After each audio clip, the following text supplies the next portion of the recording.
ça c'est un séminaire. aya ni amahugurwa. Ça veut dire il y a un thème qui est choisi. Nuvuga ngo hari umutwe w'amagambo cyangwa icyigisho Ça veut dire la pensée maîtresse de ce que nous allons vous partager. Nuvuga ngo ni igitekerezo nyamukuru cy'icyo tugiye kubasangiza. Parce qu'il n'y a pas de séminaire, de conférence sans thème précis. Kuko nta mahugurwa atagira icyigisho runaka kigambiriwe. Donc le thème de notre séminaire rero icyigisho cy'amahugurwa yacu s'intitule Comprendre le monde spirituel. Gusobanukirwa isi y'umwuka. Notez ça. Tubyandike. Comprendre le monde spirituel. Gusobanukirwa isi y'umwuka. Pourquoi ce thème? Kubera iki cyigisho? C'est un thème qui est très pertinent. Ni icyigisho cy'ingenzi cyane. Parce que l'Église elle-même, c'est une entité spirituelle avant d'être une communauté d'individus physiques. Kubera ko iterero ubwaryo ni ry'umwuka mbere yuko rigigwa n'abantu b'inyama n'amaraso.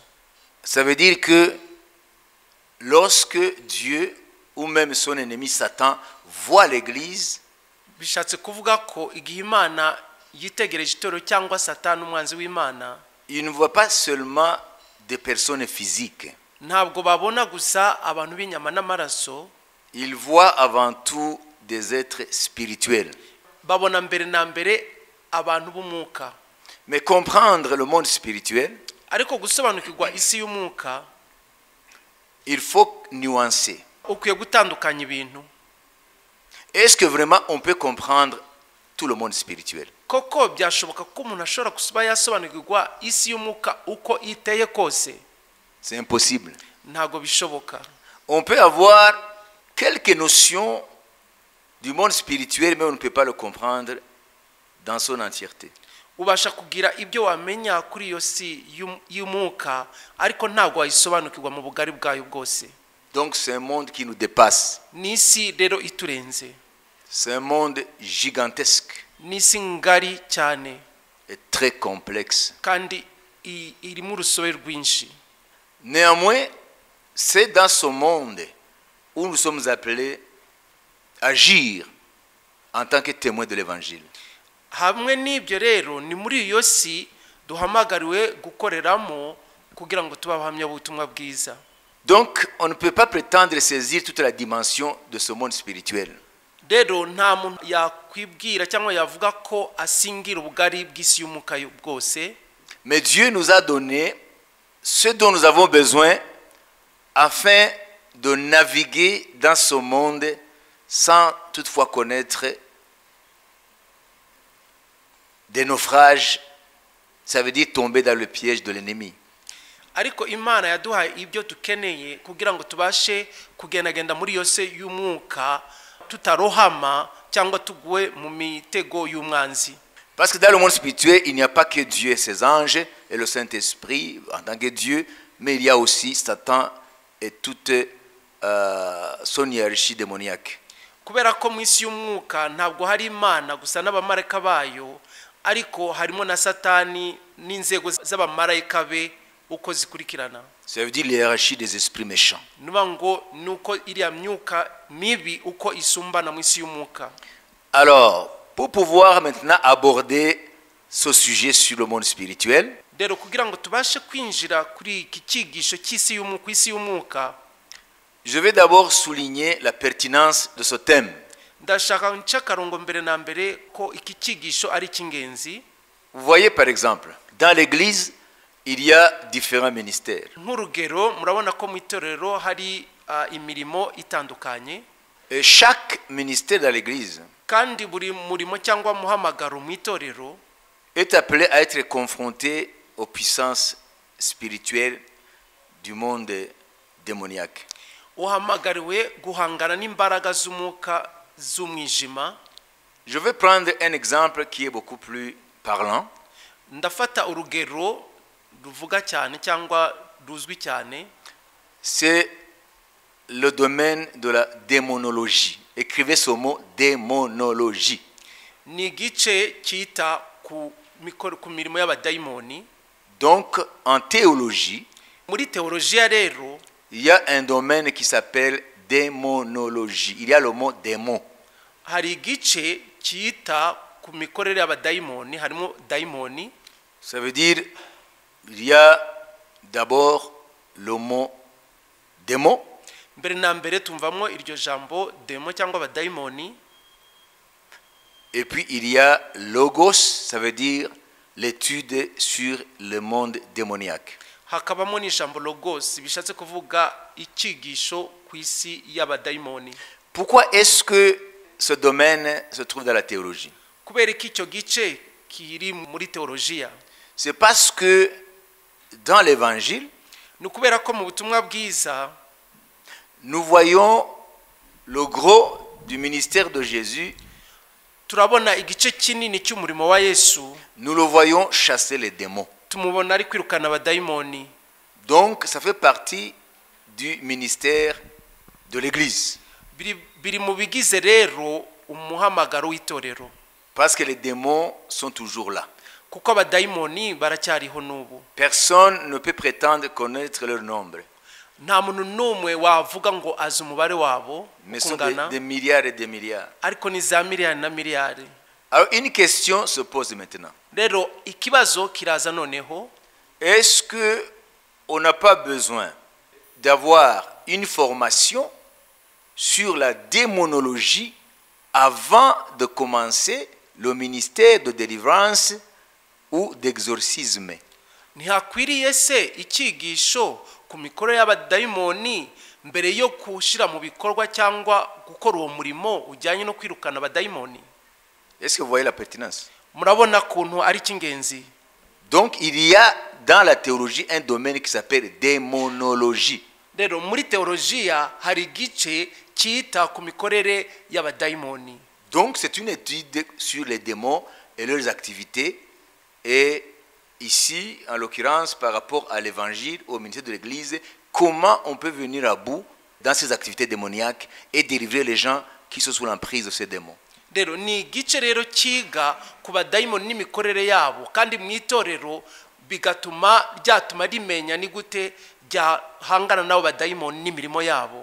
Est-ce que quelqu'un qui est intercesseur, Umuntu w'umusenzi w'umwinginzi, est-ce qu'il devient automatiquement qualifié pour chasser les démons, pour délivrer?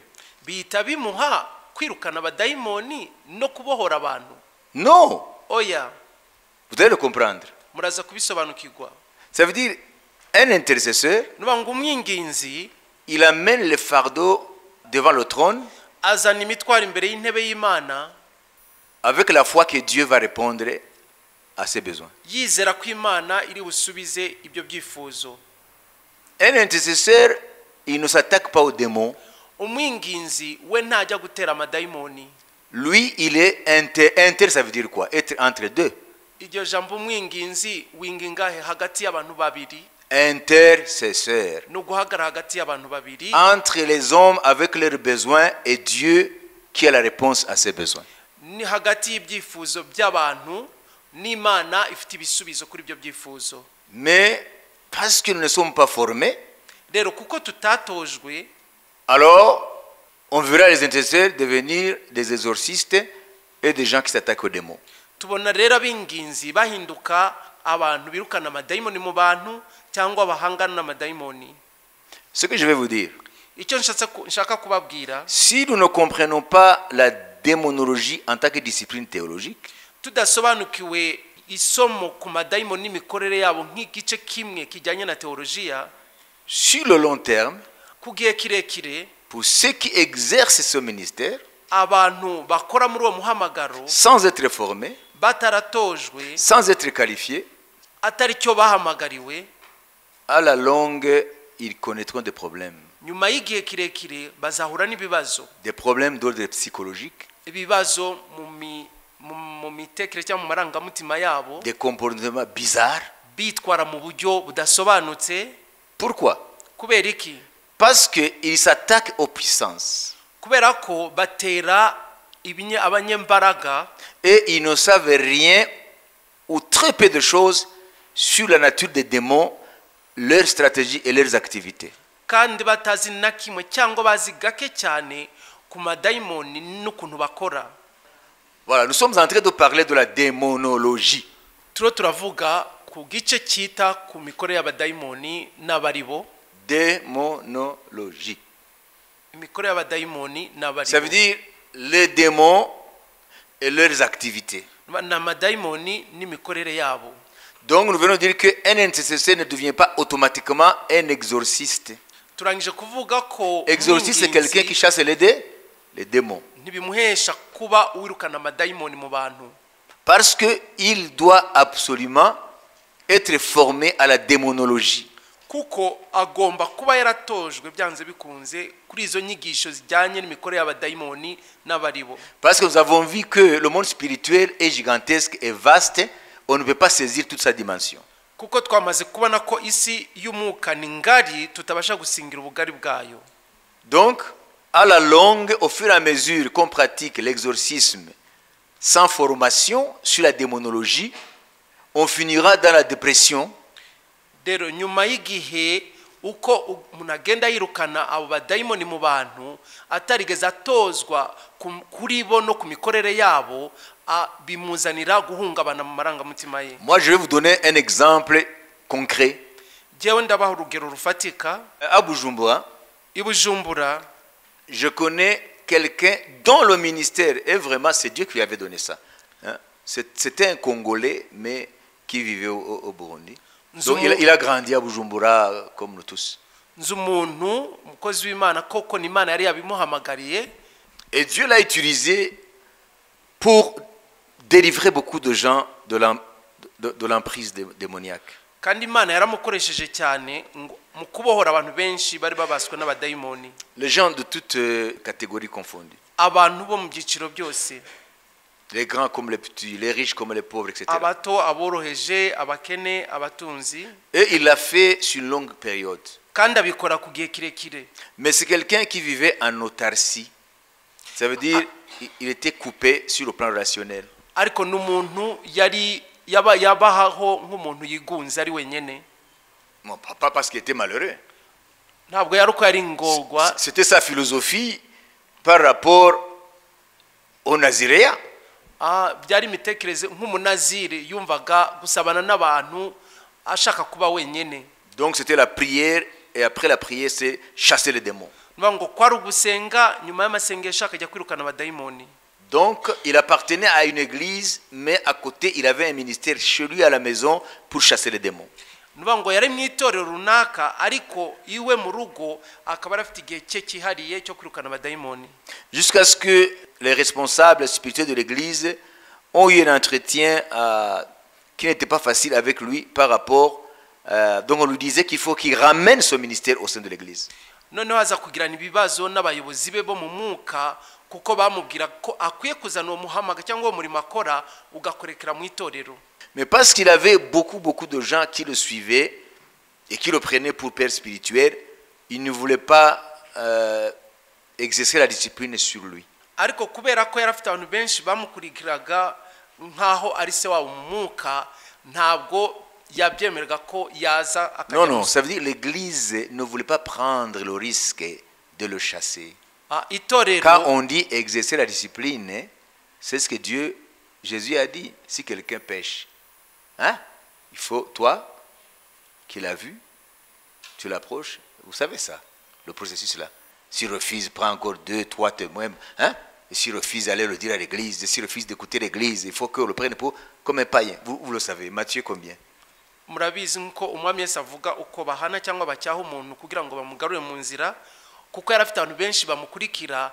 Ça on l'appelle en français exercer la discipline pour ramener sur le droit chemin les récalcitrants ou les rebelles à l'autorité de l'église. Nukuzana discipline mu itorero kugira ngo bagarure ku murongo abantu bigometse cyangwa batari kumvira.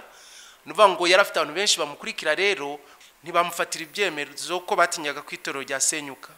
Comprenez?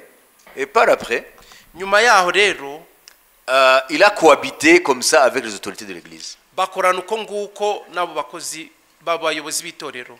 Plus tard, hashize igihe kirekire, Il a démarré son église, atangiza itorero rye, mais continuant à agir en autarcie. ariko akomeza gukora wenyine, Et il n'avait jamais eu aucune formation. kandi atarigeze atozwa na rimwe, abona inyigisho na zimwe. Il exerçait la démonologie. Yakoraga uwo murimo wo kwirukana abadayimoni. Mais maintenant, les nouvelles qui me parviennent, ariko ubu ngubu uriya makuru angeraho, il est devenu fou. yarasaze. Il est au Congo aujourd'hui. Ari muri Congo iki gihe. Vous comprenez? Murabyumva? Et les gens disent, Abantu rero bakavuga ngo tous les démons qu'il a chassés, abadayimoni bose yirukanye se sont coalisés biyunze hamwe et l'ont attaqué. baramutera. Vous comprenez? Murabyumva? Donc, la démonologie, Rero iki gice kiga ku badayimoni n'imikorere yabo c'est très important que vous prêtiez attention. ni icy'ingenzi ku buryo mugomba kucyitaho. Amen. Amen. Je suis dans l'introduction pour vous parler du monde spirituel. Ndiho ndagenda mu by'ibanze ngo mbabwire kuri iyo si by'umwuka. Le monde spirituel nous dépasse. Isi y'umwuka iraturenze. Il est très gigantesque et complexe. Ni ngari cyane kandi irimo urusobe rwinshi. Il faut que nous apprenions comment exercer l'exorcisme, ça veut dire chasser les démons. Bidusaba rero ko twiga kumenya ni gute twirukana abadayimoni mu bantu. Parce qu'il y a beaucoup de principes dans la démonologie. Kuko hari amahame menshi muri icyo gice cyita ku badayimoni n'imikorere Vous vous yabo. souvenez de 7 fils de Séva? Muribuka bari abahungu barindwi ba Beneskewa. Hein? Le titre dans Louis II, on les appelle les exorcistes. Mu ijambo rya Bibiliya y'Igifaransa rya Louis II libita abirukana abadayimoni mu bantu. Alors, qu'est-ce que l'Esprit a répondu lorsque ils évoquaient le nom de Jésus sur ces esprits? Iyo myuka yari barimo yabasubije iki igihe bashaka kwirukana? Il est écrit, Acte 19, 13. Quelques exorcistes juifs, exorcistes en français, ça veut dire ceux qui chassent les démons. Quelques exorcistes juifs ambulants. Ibyakozwe n'intumwa 19:13. Ariko inzererezi zimwe zo mu Bayuda, Ambulants, vous comprenez? Et, hein? inzererezi, Ça veut dire qu'ils n'étaient pas reconnus par l'autorité apostolique. ngo ntabwo bari bemewe n'ubuyobozi bw'intumwa. Vous avez compris? Mais Mwabyumvise? ce n'est pas fini. Ntabwo bigarukiraho. Essayèrent d'invoquer sur ceux qui avaient des esprits malins. Là, alors, souligner, je vais vous dire pourquoi Louis II utilise les esprits malins. Hano muraza kumva impamvu Louis II aca akarongo ku myuka mibi. Pourquoi Louis II utilise esprit malin? Kubera iki Bibiliya y'Igifaransa ya Louis II ikoresha imyuka y'uburiganya? Il est malin. Uburiganya. Voilà, donc quelques exorcistes juifs ambulants essayèrent d'invoquer sur ceux qui avaient des esprits malins le nom du Seigneur Jésus en disant « Je vous conjure par Jésus que Paul prêche ».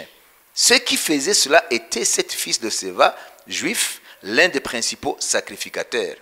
L'esprit malin leur répondit « Je connais Jésus et je sais qui est Paul, mais vous, qui êtes-vous » Ariko inzererezi zimwe zo mu Bayuda nazo zirukanaga abadayimoni zihimbira kuvugira izina ry'umwami Yesu kubatewe n'abadayimoni ziti ndabategetse mu izina rya Yesu uwo Paulo avuga.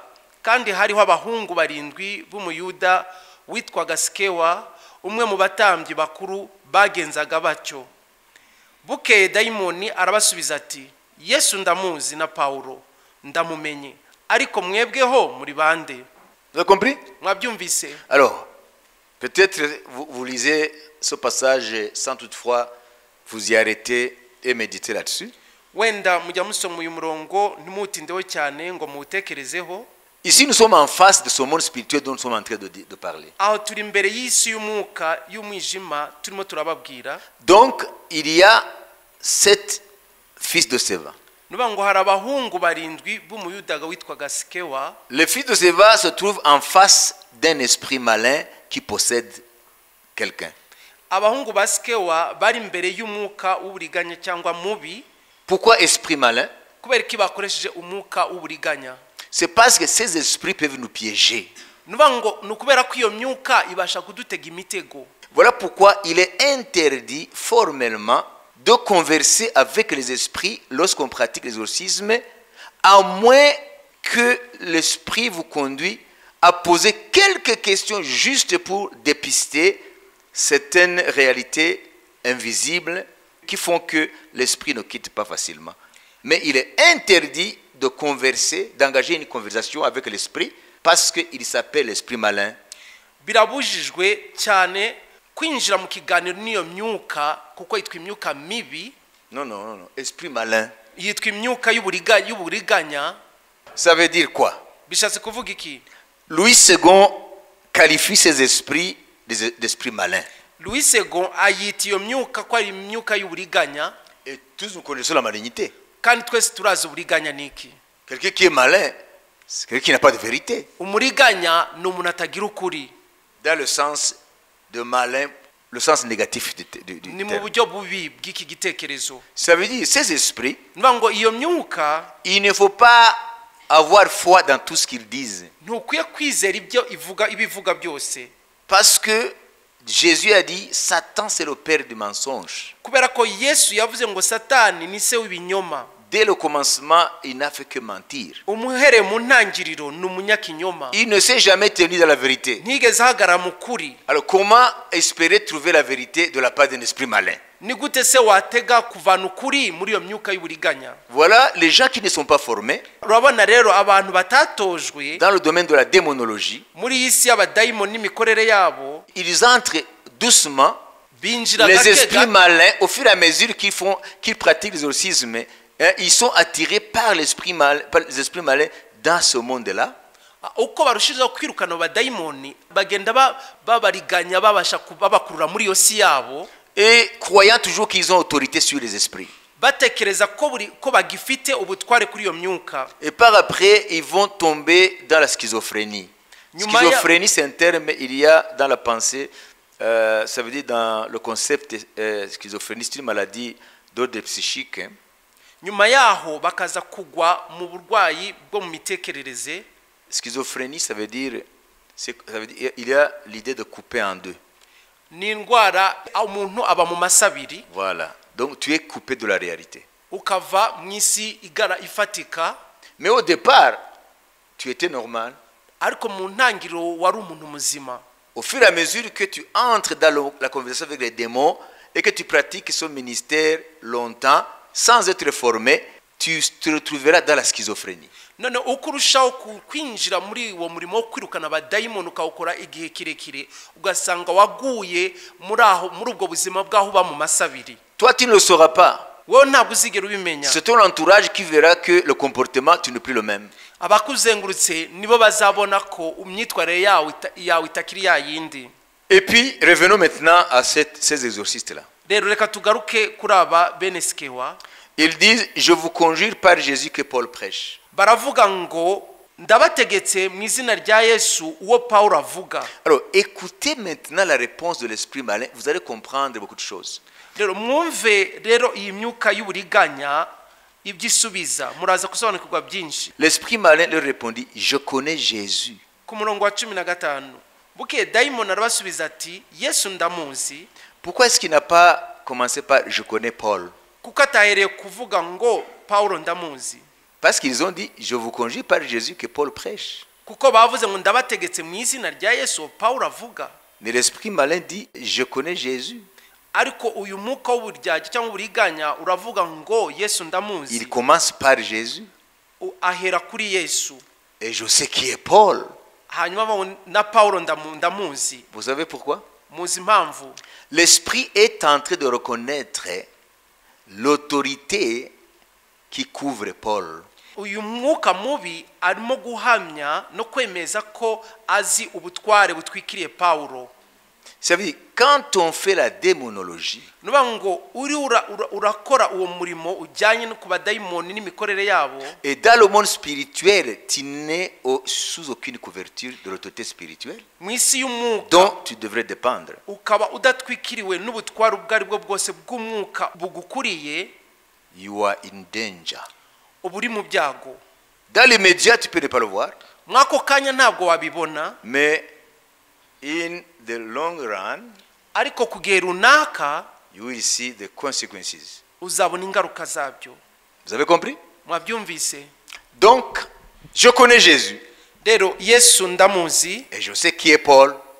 kandi na Paulo ndamumenye. En d'autres termes, Mu yandi magambo, l'esprit malin, dans une réponse très courte, uyu mwuka w'uburyarya mu gisubizo kigufi, vous savez, il y a un mot qu'on utilise, un adjectif laconique. Quand on dit cette personne est laconique, la Laconie, c'est une région de la Grèce, l'ancienne Grèce antique.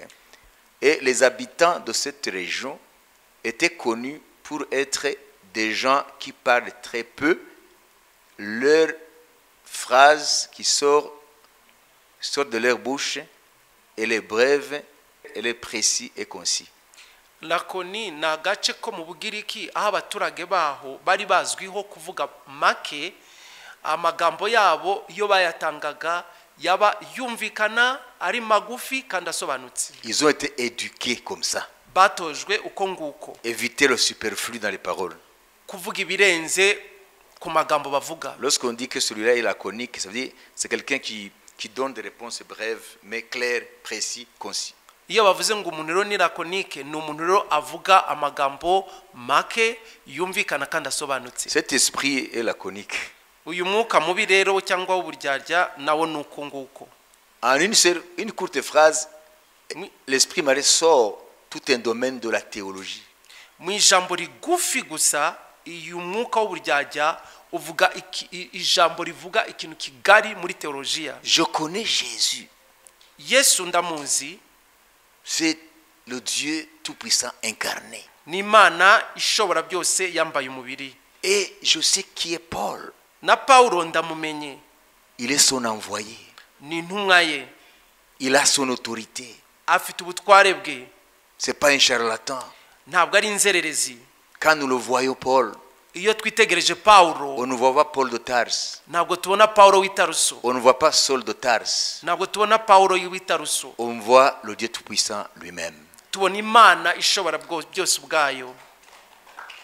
L'esprit est en train de révéler que ce qui fait la force de l'exorciste, c'est l'autorité qui le couvre.